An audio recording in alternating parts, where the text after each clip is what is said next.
play with a capo. That's kind of fun because you can really change up the keys so you can like sing it in different ways. Or whatever. Yeah, without having to retune it and stuff. I used to have one, but I don't anymore.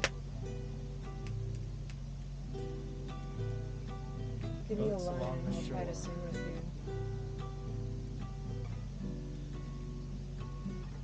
Can I read a couple lines of this? Oh yeah, just mention that. Yeah. Boats along the shore were helpless in the waves. Horses on the streets stumbled as they walked.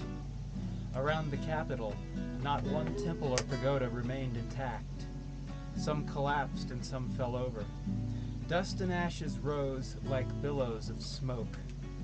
Earth shaking, houses breaking, sounded like the crash of falling thunderbolts. Caught inside a house might crush you. Outside, the ground was torn apart. Without wings, you could not fly away. Only a dragon may ride the clouds. Surely such an earthquake is the most terrifying of events.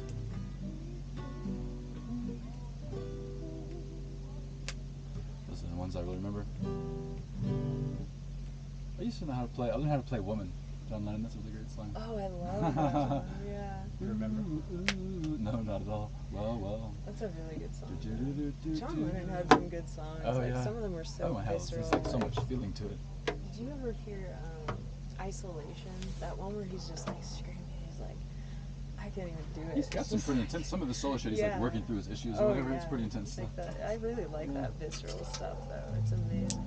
What was that one? Mother! I was like freaking out. It's on that same album. Yeah, yeah. that Tell one. you. But, like, yeah, Tell totally. your children not to come my way. No, that's a different song. Okay, let's see. What have we got here? We have.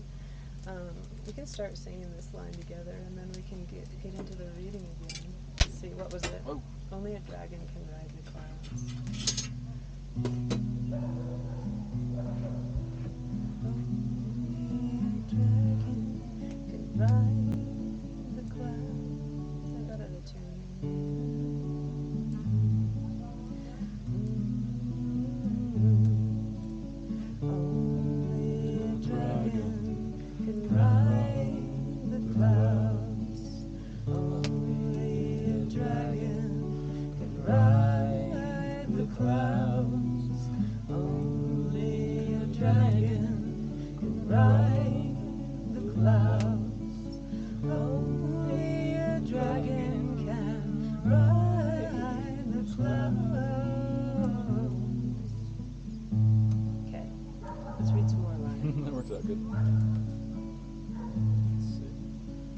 Surely such an earthquake is the most terrifying of events.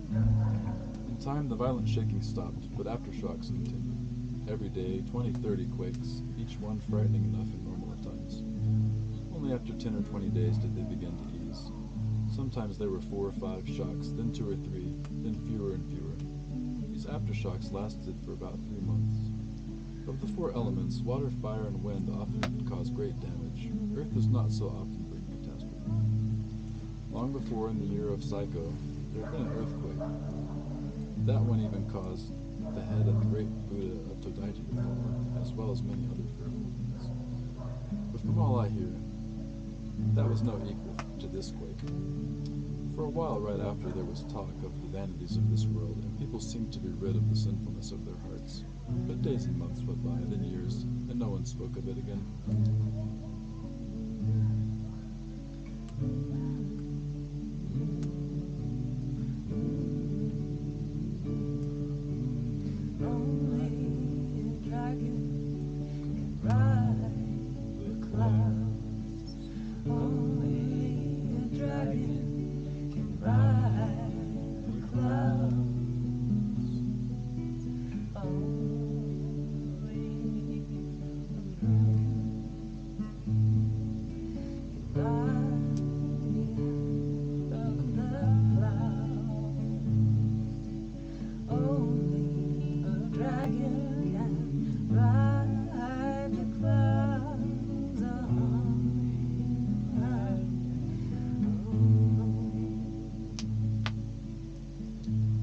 So as we see, our life is hard in this world. We in our houses, fleeting, hollow, many troubles flow from your status, social rank. The lowly man who lives beside the man of power cannot openly rejoice, even when glad. And when sorrow becomes intolerable, he can never cry out. His anxious air, his constant fearful trembles, are those of a sparrow near the nest of a hawk. The poor man who lives near the rich is shamed by his shabbiness. He goes in and out, or by day and night, with a self-effacing air. He sees the envoy of envy of his wife, children, and servants. He knows the rich despise them all, and his heart is troubled. Never, never can he find peace. If you live among crowds, you cannot flee when fire breaks out. If you wish to live far from others, traveling is hard, and there is danger of thieves. The powerful are greedy. Those who stand alone are always mocked. You can't flee when the fire breaks out. If you live among the crowd, you can't flee when the fire breaks out. If you live among the crowd, you can't flee when the fire breaks out. If you live among the crowds, you can't flee when the fire breaks out. Men of means have much to fear. Those with none know only bitterness. If you entrust yourself to the care of others, you will be owned by them. If you care for others, you will be enslaved by your own solicitude. If you conform to the world, it will bind you hand and foot. If you do not, then it will think you mad. And so the question, where should we live and how? Where to find a place to rest a while, and how to bring even short-lived peace to our hearts. As for me, I came into property from my father's mother. I lived there a long while, but then came death. My family split, and I came down in the world. Memories were warm, but I could not stay after 30. And after 30, by myself, I built a house, 1/10 the size of my former home. I built a simple living space, but had no means to build what most men would think a proper house. I put up outer walls, but could not afford a gate. I set up bamboo poles as a shelter for my cart. When it snowed or when the wind blew, my house felt precarious. It was near the river, so danger from flooding always loomed. The place was also overrun with thieves. In much this way, with often troubled mind, I struggled on for 30 years in this unkind world. In this time, and my best intentions foiled, I came to understand my hopeless luck. Therefore, in my 50th spring, I retired from this world.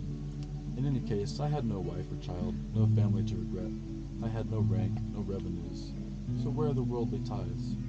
In idleness, I lay down on Mount O'Hara, clouds my pillow, and some 5 springs and autumns went by. Then, well in my 6th decade, when the dew of life disappears, I built a little hut, a leaf from which the last drops might fall. I was a wayfarer raising a rude shelter, an old silkworm spinning one last cocoon.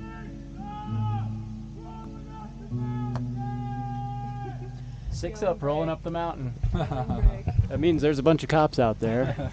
Yep. Uh-oh. Yep. Right out here would be There they are. cops rolling around at the rainbow gathering.